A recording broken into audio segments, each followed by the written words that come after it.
अस्सलाम वालेकुम। क्या हाल है जी? ठीक ठाक हैं? खैर चले मैं आज आपको कुछ दिखाने लगा हूँ। ये देखें जी, हम ज़िला बदीन में तहसील गुलारची के पास अहमद राजू का एक ज़ीरो पॉइंट है समंदर का, जहाँ पे मैंने फोकस किया हुआ है। ये वो रास्ता है खुश्की से आने का। ये सारी कश्तियाँ, कुछ हवा तेज़ चल रही है, शायद आवाज़ में कुछ थोड़ा सा मसला हो तो मैं दोबारा इस पर डब कर लूँगा। ये साहिल समंदर है, ज़ीरो पॉइंट। ये सारी कश्तियाँ लंगर अंदाज हैं और समंदर पानी यहाँ पे शाम को 4 से 5 बजे तक पहुँचता है। अभी यहाँ पे 2 जवान बैठे थे जिनसे मैंने गुफ्तगू की है, कुछ मालूमात ली हैं और अभी वही अपना जाल सीधा करके अपना काम ख़त्म करके चले गए हैं। ये समुंदरी हदूद शुरू हो रही है यहाँ से। यहाँ बिल्कुल अपनी पॉइंट में खुश्की का रास्ता तो वहाँ पे ख़त्म हो चुका था, ये जहाँ पे मेरी अब उंगली जा रही है वहाँ पे। उसके बाद हम कश्तियों से होते हुए यहाँ तक आए हैं और अब मैं आखिरी किनारे तक भी जाने की कोशिश करता हूँ, जहाँ तक जाना मुमकिन है इन कश्तियों के ज़रिए से। और ये आखिरी पॉइंट है। इसके बाद अगली कश्ती पर जाना काफ़ी सारा जंप करना पड़ेगा, तो वो जाया नहीं जा सकेगा। तो ये जनाब अली सूरज चमक रहा है ऊपर और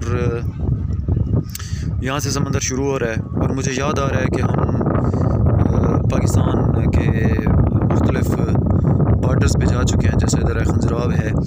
अगर मैं उसको सोचूं तो आज मैं फिर बिल्कुल उसके अपोज़िट ज़िला बदीन की तहसील गुलारची के ज़ीरो पॉइंट पर खड़ा हूँ। इसको बड़ा ज़ीरो पॉइंट भी कहा जाता है। अहमद राजू यहाँ पे एक बहुत बड़े बुज़ुर्ग हो गुज़रे हैं, उनका मज़ार है। उनका अहमद राजू का ज़ीरो पॉइंट भी इनको कहा जाता है, उनकी मज़ार भी है। ये मेरे साथ मेरे दोस्त हैं वसीम, साथ उसके मेरा भांजा है और ये हसनैन भांजा भी और दोस्त भी। तो ये जनाब माहौल है यहाँ का, बहुत ज़बरदस्त जगह है घूमने फिरने के लिए। लेकिन हमने आज ठट्ठा और मकली और किंजर झील की तरफ निकलना है, तो इसलिए हम बिल्कुल सुबह यहाँ पे आ गए।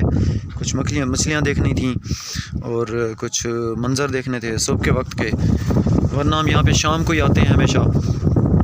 और शाम में ये होता है कि कश्तियाँ वापस आती हैं मछलियाँ पकड़ के, पानी भी इसके किनारे तक आ चुका होता है ऊपर तक।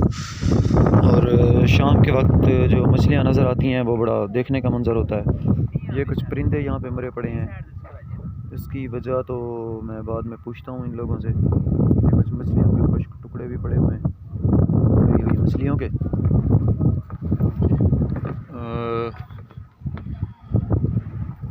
हम थोड़े से लेट हो गए थे, सुबह भी जो मछली आती है वो भी हमारे आने से पहले यहाँ से चली गई है, क्योंकि उनकी बोली लगती है और इनका जो काम है बेचने का वो सारा चल रहा है।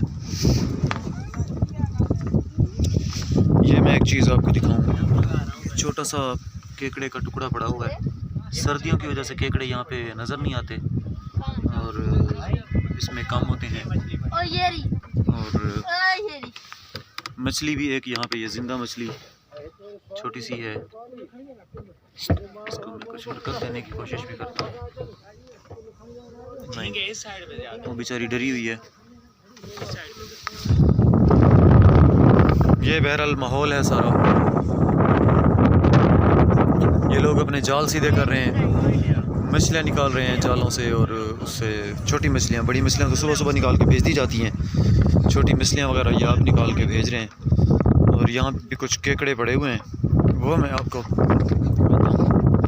हैं तो मरे हुए, लेकिन बहरहाल एक ये पड़ा है, एक ये पड़ा है।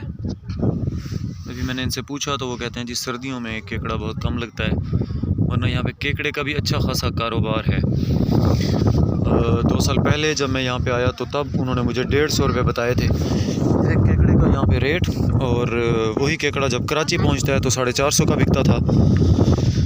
और इन लोगों के चेहरे मैं आपको दिखाता हूँ जो यहाँ पे काम कर रहे हैं, जो यहाँ पे हम इन्हें मल्लाह कह लें या मांझी कह लें या जो भी आप, ये काम का तरीका है इनका।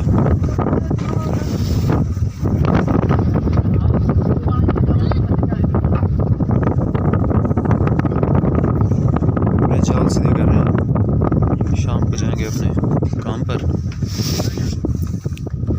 ये खराबात यानी खिरद बाख्ता, सुबह होते ही सब काम पर जाएंगे, जो अनिलिया ने कहा था। ये खराबात यानी खिरद बाख्ता, सुबह होते ही सब काम पर जाएंगे। तो ये सुबह काम से लौटने वाले लोग हैं, अभी दोबारा जाके जाल लगाएंगे, फिर शाम को लेके आएंगे। ये जाल में से मछली एक निकलती हुई देख लें किस तरह से बाबा जी इसको निकाल रहे हैं।